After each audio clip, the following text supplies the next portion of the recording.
Imagine thinking you knew the person lying next to you every single night, only to discover that everything about them might have been a lie.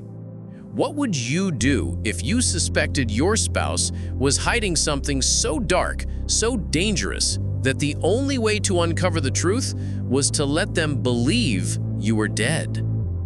That's exactly what one man did, and what he discovered after faking his own death will leave you stunned. Stay with us as we uncover the shocking truth, so you don't miss any part of the story.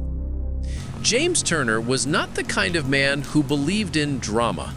At 42, he lived a quiet, structured life in the suburbs with his wife of 12 years, Laura. From the outside, theirs was the perfect marriage. Dinner parties with neighbors, vacations at the lake, and smiling holiday photos neatly framed on the mantelpiece.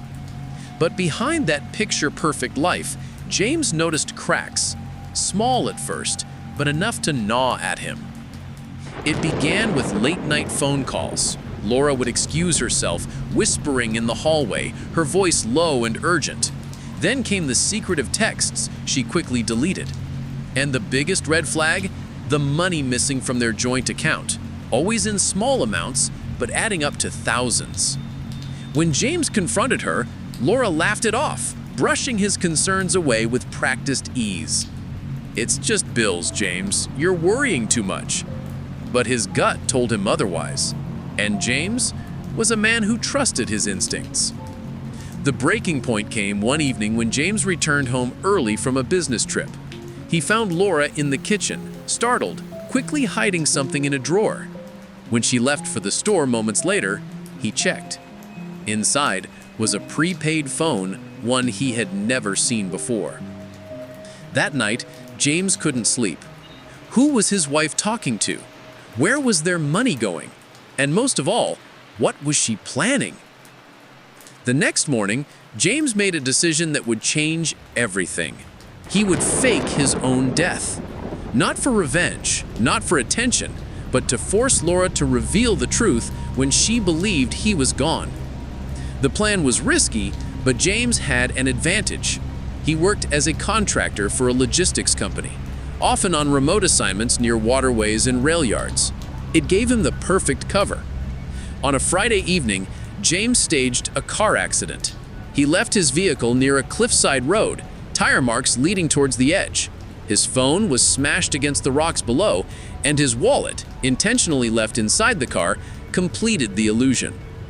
By morning, the authorities declared James Turner missing, presumed dead after a tragic accident.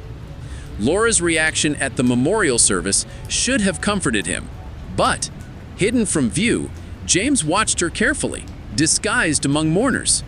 While friends wept, Laura barely shed a tear. In fact, he noticed something chilling. She looked relieved. For the next 2 weeks, James stayed in a rundown motel under a false name, keeping tabs on his wife. He expected grief, loneliness, maybe even her struggling to adjust. But then, she blossomed. She went out more, smiled more, even bought herself expensive clothes with the insurance money that had started rolling in. And then came the stranger. James watched from his parked car as a man in his late 30s arrived at the house one evening. Tall, sharp-suited, confident. Laura greeted him with a kiss, not the cautious, testing kind. No, this was the kiss of someone who had been waiting far too long to be free. James' stomach churned. An affair? That would have been betrayal enough. But something about this man seemed calculated, cold, dangerous. He didn't fit the profile of a lover sneaking in quietly. He walked into James's home like he already owned it. Digging deeper, James uncovered the man's identity. His name was Victor Kane, a financial advisor with a criminal record scrubbed almost clean, a man with ties to offshore accounts, a man who thrived on manipulation. And Laura was tied to him. Through stolen glimpses of overheard conversations, James pieced it together. Laura and Victor had been planning for months, siphoning money, arranging documents, preparing for James to be out of the way. His death wasn't an accident of fate. They had counted on it. But here was the most disturbing part. James discovered notes, plans, and encrypted emails between them. They didn't just want the insurance payout. They wanted control of his family's estate, his business contracts, and assets James hadn't even realized Laura had access to. James wasn't just betrayed. He was being erased. The betrayal burned like acid, but James wasn't reckless. He knew one false move could alert Laura and Victor. He needed proof, undeniable, solid evidence to expose them both. So he played the waiting game. Late one night, James watched as Laura and Victor left the house together. He slipped inside, heart pounding, and searched the study Laura had once claimed she never used. What he found made his blood run cold. Forged signatures, hidden files, and a burner laptop logged into encrypted accounts with his name attached. They weren't just stealing from him, they were framing him. Transactions linked to criminal organizations, fraudulent investments, everything pointed to James as the mastermind. If these files ever surfaced, not only would his reputation be destroyed, but his legacy would too. By dawn, James sat alone in his motel room, staring at the pile of evidence. He thought about confronting Laura face to face, revealing he was alive and demanding answers. But then he remembered her smile at the memorial, that eerie, satisfied smile. No, this wasn't just about cheating or greed. This was about survival. If Laura and Victor discovered he was alive before he was ready, they wouldn't just run. They might silence him for real. That's when James made the hardest choice of his life. He couldn't go to the police yet, not without a plan. He needed to catch them red-handed, and that meant staying dead a little longer. Days turned into weeks, and James's obsession grew. He followed Laura and Victor as they attended secret meetings, whispering in hushed tones with men James didn't recognize. He watched as more money shifted through accounts, as plans seemed to accelerate. And then one night, James overheard something that froze his blood. Victor was pressing Laura about the final step, and Laura agreed. James strained to hear more from the cracked window of their living room, hidden in the shadows outside, and what he caught was enough to confirm his worst nightmare. Laura and Victor weren't done with James. His supposed death was just the beginning. They were planning something bigger, something that could ruin more than just one man's life. But before James could catch the details, Victor turned, glancing sharply toward the window. James ducked, heart racing, barely escaping unseen. That night, as he returned to his motel room, James realized he was running out of time. Laura and Victor were moving faster. The question wasn't just what they were planning, it was how far they were willing to go. And as James stared at the stack of stolen documents, one thought refused to leave his mind. Had he uncovered the truth soon enough? Or had faking his death played right into their hands?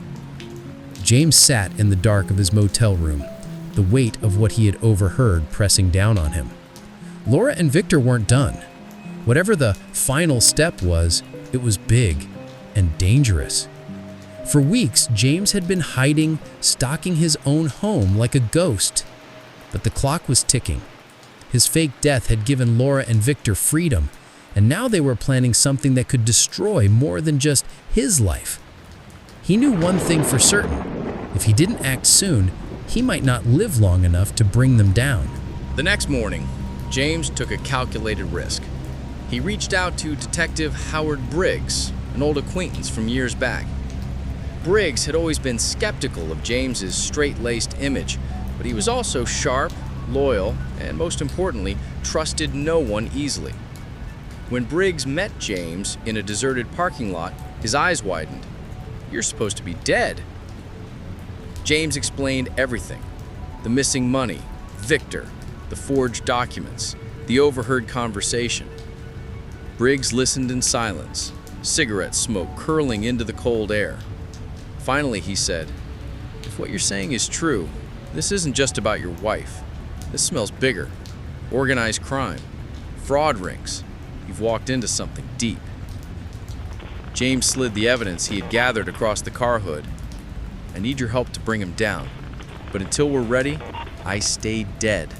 If Laura finds out I'm alive too soon, I'm finished." Briggs nodded slowly. "Then we set a trap." For the next 2 weeks, James and Briggs planned in secret. They couldn't move too fast. Victor was cautious and Laura was cunning. James kept watching them, feeding intel to Briggs. That's when he discovered what the final step really was. Late one evening, James followed Laura and Victor to a warehouse on the edge of town.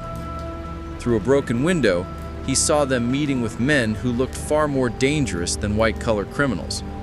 Boxes stacked against the walls, coded ledgers spread out on tables, cash exchanging hands. And then he saw it. Documents with James's name still on them. Offshore accounts, shipping contracts. His identity was being used to launder millions. The final step was to close the circle, make it appear James had been alive long enough to run the operation before his tragic death. In other words, they were pinning everything on him. If those files went public, James wouldn't just be ruined. He'd be remembered as a criminal mastermind, disgraced even in death. Back at the motel, James felt his hand shake. He wanted to storm into the house, confront Laura, scream at her for the years of lies. But Briggs stopped him. "You want revenge, but if you go too early, all you'll get is a bullet. You want justice? We play this smart." So they prepared a sting. Hidden cameras, wiretaps, a plan to catch Laura and Victor red-handed. But James underestimated just how deeply Laura had changed. On the night of the sting, James stayed hidden, while Briggs and his team moved in. Victor and Laura were in the warehouse again, going over the details of the transfer. Everything was unfolding perfectly until Laura froze mid-sentence. She glanced at the corner camera, and then she smiled. Within seconds, the room exploded into chaos. Victor barked orders. Men scrambled, smashing equipment, setting papers ablaze. Briggs's team stormed in, sirens blaring, but it was too late. Victor and Laura slipped out a back exit, disappearing into the night. The sting had failed. Hours later, James returned to the house. For the first time since his death, he walked inside. The silence was suffocating. Every picture frame and piece of furniture a reminder of the life he thought he had. Then he saw an envelope sitting neatly on the dining table, his name written in Laura's familiar handwriting. With trembling hands, James opened it. Inside was a single note. "I know you're alive. You should have stayed dead." From that moment, the game changed. Laura wasn't fooled anymore. She and Victor were on the run, and James was their target. Briggs urged him to disappear completely, go into witness protection, but James refused. "She stole my life. She's not going to erase me." Instead, he hunted them. He tracked Victor's financial movements, hacked into encrypted accounts, followed whispers through underground circles. Each lead brought him closer, until he finally found them in a coastal town, living under false names. James confronted them in a secluded villa by the sea. The reunion was nothing he imagined. Laura didn't scream or panic when James walked into the room. She simply looked at him, almost amused, and said, "Took you long enough." James' chest tightened. "Why, Laura? After everything, why this?"